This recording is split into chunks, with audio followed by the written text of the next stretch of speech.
Breaking up is hard to do. Part 2. All afternoon, Jamal's cell phone vibrated like crazy with messages from Jackie. Sorry for everything. Please don't do this. I will stop tripping. Anything. Where are you? Text me back. All we've been through, you can't break up first love. You make me mad acting like you don't care. You know you love me. If you don't text, I will find you. Don't make me look like a fool. I need you in my life. I can't be without you. No air, like song says. Die without you. Please text. Love you. That was just the first 5 messages. They got progressively worse, thoroughly convincing Jamal that he had done the right thing. Jamal decided to turn his phone off and spend the rest of the day concentrating on the females around him. Every time he asked another girl for her number, they said the same thing. Aren't you with Jackie Cannon? And proudly, Jamal would announce that they had broken up for good. It wouldn't be long before the word got out around the school that Jamal Graves was on the market again. Granted, the girl he really liked was LaToya, but there was no sense limiting his options. Jamal could hardly make it out of the building after school without cheesing at the females. Now they smiled back and flirted right along with him. Michael was already waiting for Jamal at the back door so they could ride home together. He congratulated Jamal on sticking to his guns. Welcome to the real world, my friend, the world of unlimited love from the ladies. Jamal gave a sly smile as they walked toward the student parking lot. Dog!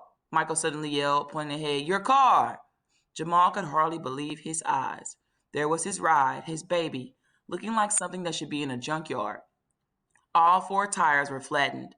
His busted up side view mirrors were barely hanging onto the frame, and J&J Forever was keyed into his hood. Jamal stood speechless. What kind of parking lot security we got around here? Michael glanced around the lot. The blood rushed to Jamal's face, almost burning his cheeks. Jackie was all he could whisper. He flipped open his cell phone and turned it on. An incoming message from Jackie flashed across the screen. Had to let you know how much I love you. Serious. We are together forever. I'm going to kill that girl, Jamal yelled to no one in particular as he slammed his phone shut. Michael tried to reason. Okay, man, calm down. You don't need to catch a case behind this. Let's just call the police, file a report. Enraged, Jamal hollered at his friend. Dude, police report ain't going to fix my car.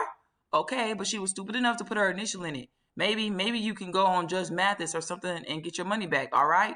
Michael suggested. You don't need to be trying to fight the girl is all I'm saying. But look at my car, Michael. Michael winced at the sight. He had to admit, yeah, dog, she got you. Psh. Jamal sighed as he opened his phone again to call his father. Mr. Graves arrived just as the officers finished up the report. Jamal eagerly gave them Jackie's name, phone number, and address. As the policeman finished his report, Michael added, Officer, she's missing a few screws, all right? Y'all might want to do that SWAT thing when y'all go get her. I'll make a note of it, the policeman said, unamused. Michael shrugged. I'm just saying, girls these days are crazy. Like that woman who put on that diaper and drove to Florida. Did you hear about that?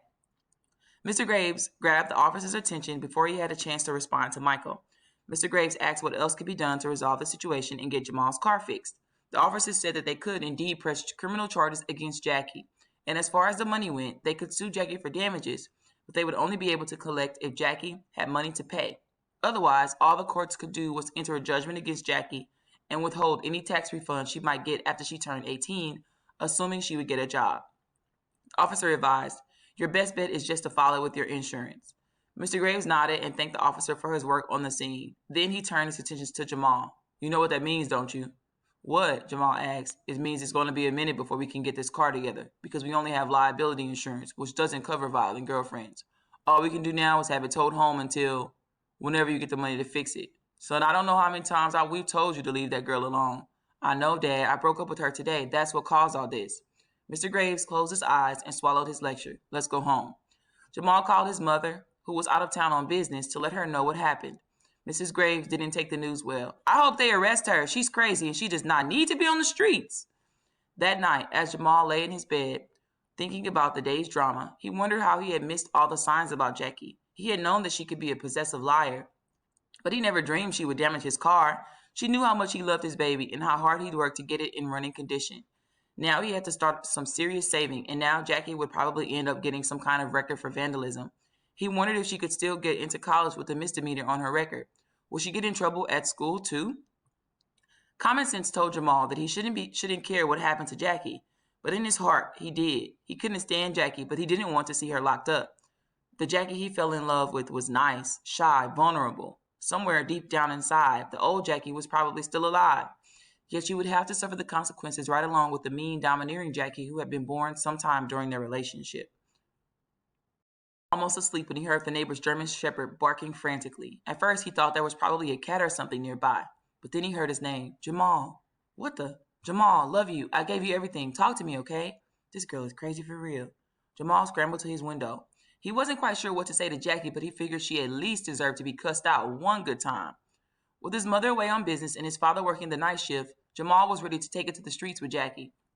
He pulled a string and quickly raised the blinds, expecting to see his ex-girlfriend in tears, begging for forgiveness. He couldn't wait for the moment their eyes met so he could go off on her. But instead of coming face to face with Jackie, Jamal found himself staring down the barrel of a gun. Instinctively, he ducked, and not a moment too soon. Jackie fired the weapon. Jamal heard the bullet ricochet around his room. Jamal, if I can't be with you, nobody can. Jamal couldn't tell if Jackie was drunk or high, but he wasn't going to wait around to find out. Like a soldier passing under a barbed wire fence, Jamal used his elbows and knees to make it to his doorway. Everything was happening in slow motion. Jamal's only cover was the darkness of night, or so he thought. Jackie fired at him again. This time, Jamal heard the bullet whiz over his head. He was still several feet from the door, and Jackie might not miss the next time. Jackie! Jamal heard himself screaming like a girl, but he didn't care. I love you too, okay? A soft whimper came from the window as Jackie's voice broke. I'm sorry, Jamal. I gotta be with you or I ain't nothing. Jamal took this as an opportunity to make his last dash for the door. He moved 1 foot toward the doorway, and Jackie fired into his bedroom for the third time. Come back, I want to have your baby. How you going to have my baby if I'm dead, Jackie? Jamal tried to reason with her. In the distance, Jamal heard the welcome sound of police sirens.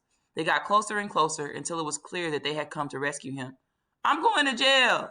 You ain't never lied about that one, Jamal thought to himself. He quickly tucked himself between his bed and the dresser and decided to wait it out. He longed to hear the sound of the police busting down the front door. But instead he heard another sound, another shot, near the window. This time the bullet had not entered his bedroom. Jamal froze. He raised his head to see if Jackie was still standing at the window, but she was nowhere in sight. Instantly he felt his heart race to an unbearable pace while at the same time his breathing seemed to stop. He tried to call Jackie's name, but the word wouldn't come out, so he crawled toward the window. Slowly he forced himself to look over the edge. His fear was confirmed. Jackie had shot herself, but she was still moving, one arm flailing about as though she was reaching for help. Quickly, Jamal climbed out the window to save her. The officers who had come to save him were now in motion, calling for an ambulance. Jamal took off his shirt and applied pressure to Jackie's shoulder, the area from which the blood seemed to flow. The only person who didn't seem to understand that Jackie was suffering from serious emotional issues was Monica. Every time she saw Jamal in the hallway, she narrowed her eyes and threw a few accusations his way. Her favorite form of harassment was loudly yelling in the hallways, "Yeah, he's the one who almost killed my best friend." Honestly, Jamal did feel somewhat guilty. If he hadn't fallen in love with Jackie and then fallen out of love with her, none of this would happen. None of this would have happened. Then again, if Jackie hadn't built her whole identity around Jamal, she might not have been so crushed when the relationship ended. Slowly, Jamal began to move on with his life. He even went out with LaToya a few times, but he couldn't seem to get serious about her. Their experience with Jackie was, to say the least, scary. It would be a long time before Jamal could get serious with anyone again. Health insurance took great care of Jackie physically, but she was only able to get psychological help for 6 weeks following the incident. In those short weeks, Jackie learned that the source of her problem was her missing father. In his absence, Jackie had latched onto the first guy who really treated her well, and it was hard to let go.